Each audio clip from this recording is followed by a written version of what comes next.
আজকে এত রাগ উঠেছে, সব গাছগুলো কেটে ফেলবো আজকে। দেখেন, সব গাছগুলো কেটে ফেলবো। আসলে রাগ এই জন্যই করেছি, দেখেন এই যে যে গাছগুলো কেটে ফেলছি, এই সবগুলো গাছই কিন্তু রোগাক্রান্ত। সবগুলো গাছ রোগাক্রান্ত।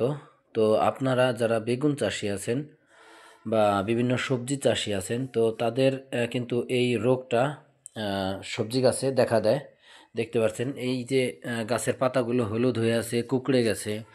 এই যে দেখেন, এই যে আরেকটা গাছ, এই পুরো গাছটাই কিন্তু আমি কেটে ফেলবো এখন। এই ধরনের আহ, রোগ, আসলে এই ধরনের রোগ সাদামাছি বা জাপ পোকার মাধ্যমে কিন্তু এই রোগগুলো সবজি গাছে ছড়িয়ে ছিটিয়ে যায়। এই রোগগুলো যখন বেশি আকার ধারণ করে তখন কিন্তু এই গাছগুলোকে আর বাঁচানো সম্ভব হয় না। একটা পর্যায়ে গাছগুলো মরে যায়, নষ্ট হয়ে যায় একদম। আর ক্ষেতের অবস্থা খুবই খারাপ হয়ে যায়, কৃষক ক্ষতিগ্রস্ত হয়। তো এই ধরনের এই যে জাপ পোকা বা সাদামাছি, এইগুলো থেকে বাঁচতে হলে অবশ্যই একদম চারা গাছ থেকেই ছোট ছোট কম দামি ওষুধগুলো স্প্রে করে দিতে হবে কিছুদিন পর পর। তাহলে কিন্তু এই মাছির আক্রমণ খুব সহজে আসে না।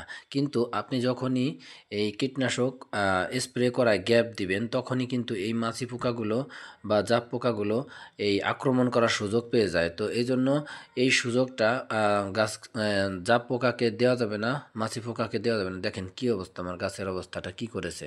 তো যদি কোনো কারণে আপনাদের গাছে এই পোকার আক্রমণ হয়ে যায়, তাহলে আপনারা এই গাছগুলো বেশিরভাগ ক্ষেত্রেই যেহেতু পুরোপুরি সুস্থ হয় না, গাছগুলো ভালো হয় না, বরং এই গাছ যখনই আপনার ক্ষেতে থাকবে তখন কিন্তু আপনার আরও যে সুস্থ গাছগুলো আছে সেই গাছগুলোকে একটা পর্যায়ে আস্তে আস্তে আক্রান্ত করে ফেলবে। এই জন্য অবশ্যই চেষ্টা করবেন এই রোগাক্রান্ত গাছগুলো উপড়ে ফেলে দিতে। দেখেন কতগুলো গাছ আমি ফেলে দিয়েছি, যদিও খারাপ লাগছে, তারপরও আমি মনে করছি এটা আমার সঠিক সিদ্ধান্ত।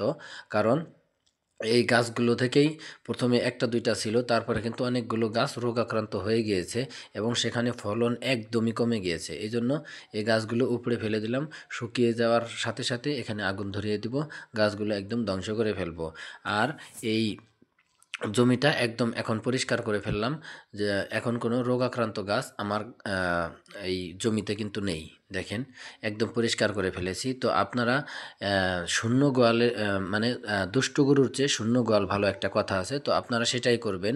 আপনার রোগাক্রান্ত গাছ আহ, জমিতে রাখার চেয়ে আপনার গাছ জায়গাটা ফাঁকা রাখেন, জমিটা ফাঁকা রাখেন, সেটাও বেটার। কারণ এই রোগাক্রান্ত গাছ কিন্তু আপনার সার খাবে, ওষুধ খাবে, সব কিছু খাবে, কিন্তু আপনাকে ফলন দিবে না, বরং আপনার অন্যান্য যে সুস্থ গাছগুলো আছে সেগুলো অসুস্থ করে ফেলবে। তাই এটা আপনারা অবশ্যই সতর্কের সাথে করবেন।